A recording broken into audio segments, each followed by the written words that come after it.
नमस्कार, मैं अपूर्वा। आप देख रहे हैं द सहारा न्यूज चैनल। आइए नजर डालते हैं आज की कुछ खास खबर की ओर। अन्य पिछड़ा वर्ग और ओबीसी की मीटिंग संपन्न। अन्य पिछड़ा वर्ग और ओबीसी समाज ने एक प्रेस मीटिंग बुलाकर कहा कि हम इस बात का खंडन करते हैं कि हमारे महासंघ ने कोई भी ऐसी स्टेटमेंट नहीं दी है कि हम किसी एक पार्टी को सपोर्ट कर रहे हैं। हम यह बताना चाहते हैं कि आज हमने प्रेस के माध्यम से मीटिंग पीआर वाटिका बिहारी कॉलोनी में संपन्न हुई। इस गलती को कोई दोबारा ना दोहराए, इसकी हम प्रेस के माध्यम से यह घोषणा करते हैं कि ऐसी कोई भी सूचना हमारे संघ ने नहीं दी है और यदि किसी को हम समर्थन देंगे तो वह 2 दिन पहले बता देंगे। कॉन्फ्रेंस आप लोग रख रहे हैं, इसका कारण क्या है रखने का? आज हम सभी लोग यहाँ उपस्थित हुए हैं। अभी पिछली 28 तारीख को कुछ लोगों ने अपने ही मंतव्य से एक राजनीतिक दल को अपना समर्थन दिया है और वो कहते हैं कि वो समर्थन समस्त अन्य पिछड़ा वर्ग महासंघ का है, यहाँ रहने वाली समस्त ओबीसी जातियों का समर्थन है। तो उस समर्थन का खंडन करने के लिए हम लोग आज यहाँ एकत्रित हुए हैं। वो हैं कौन जिनके बारे में आप ये कह रहे हैं? अभी कुछ समय पहले अन्य पिछड़ा वर्ग महासंघ का गठन किया गया था और अन्य पिछड़ा वर्ग में आने वाली समस्त जातियों के संवर्धन के लिए कार्य करने के लिए इस संगठन का गठन हुआ। तो वर्तमान समय में राजनीतिक मुद्दे थे, राजनीतिक मुद्दा था भी कि किसी भी ओबीसी वर्ग के व्यक्ति को टिकट नहीं मिला था, तो उसे लेकर के एक सभा आयोजित हुई थी पीआर वाटिका में। और पीआर वाटिका में जो सभा आयोजित की गई तो उसका निष्कर्ष निकला था कि एक 21 लोगों की कमेटी बना दी जाए। उस कमेटी में वो लोग भी शामिल थे, वो पर्टिकुलर एक राजनीतिक दल है उससे संबंध रखते हैं। अब 21 लोगों के गठन के लिए बात हुई थी, तो गठन किए बिना ही उन लोगों ने, ये 2-3 लोग हैं मुख्यतः और पर्टिकुलर एक दल से संबंध रखते हैं, हो सकता है उस दल से उनका कोई मतभेद चल रहा हो, तो उन दल के जो शीर्ष नेतृत्व के लोग हैं उन लोगों ने उनके घर आकर के उनका वह मनमुटाव दूर किया और उन्होंने जो आह्वान किया कि हम समस्त महासंघ की तरफ से पर्टिकुलर दल को अपना समर्थन देते हैं, तो हम उनके कहे इस वक्तव्य का खंडन करते हैं। उनका यह वक्तव्य उनका व्यक्तिगत वक्तव्य हो सकता है, वो महासंघ का वक्तव्य नहीं है, उसमें महासंघ का कोई कहीं तक भी समावेश नहीं है मत का। तो ऐसे में ये आप मानते हैं कि आपका संगठन ही मजबूत नहीं, इसमें फूट पड़ रही है, और दूसरा कि अभी आप लोग किसको समर्थन कर रहे हैं या किसी को समर्थन नहीं दे रहे, वो भी आप बताएं। संगठन अपने विचार में मजबूती से आगे बढ़ रहा है, संगठन के सभी लोग संगठित हैं।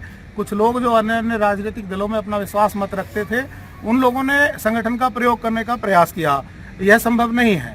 संगठन अपने कार्य में प्रयासरत है और अभी तक किसी भी दल को संगठन ने कोई समर्थन नहीं दिया है। आप ही के संगठन के कुछ लोगों ने बसपा को समर्थन दिया, उसमें जो है क्या नाम है, यहाँ अध्यक्षता कर रहे धूम सिंह जी मौजूद थे, इस बारे में आप क्या कहना चाहेंगे? संगठन में मौजूद 58 जातियां हैं, 58 जातियों के लोग किसी न किसी दल के साथ कहीं ना कहीं संबंधित हैं।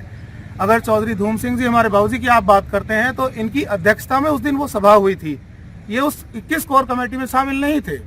सभा का कोई ना कोई अध्यक्ष होता है और क्योंकि वो बहुत सामाजिक व्यक्ति हैं तो समाज की समस्त सभाओं में वो शामिल होते हैं, इसमें उनका कोई दोष नहीं है कि वो कहाँ थे कहाँ नहीं थे। तो यानी अब आप किसी भी राजनीतिक दल को समर्थन नहीं दे? बिल्कुल, हमने अभी तक किसी भी राजनीतिक दल को समर्थन नहीं किया है।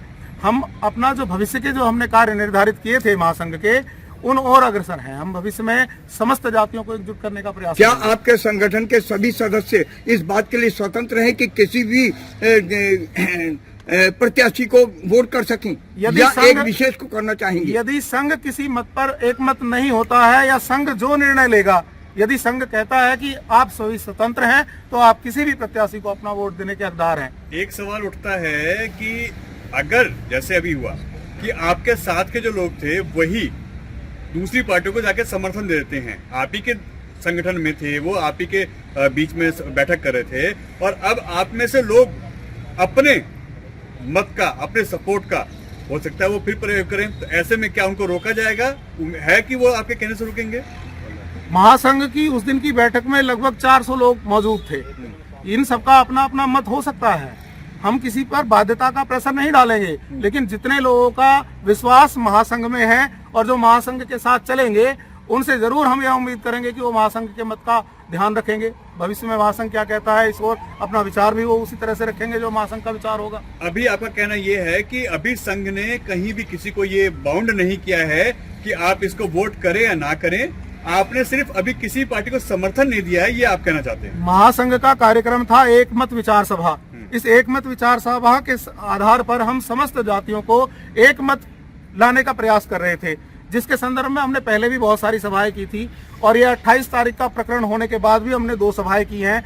आज भी सुबह हमने एक सभा पाल समाज के साथ की है और भविष्य में भी जब तक इलेक्शन होगा तब तक हम ये सभाएं करते रहेंगे और समस्त जातियों को जो ओबीसी वर्ग के अंतर्गत आती हैं उनको एक मत करने का प्रयास करते रहेंगे। आज आपकी एक लड़ाई नाराजगी किससे है, किस चीज से है?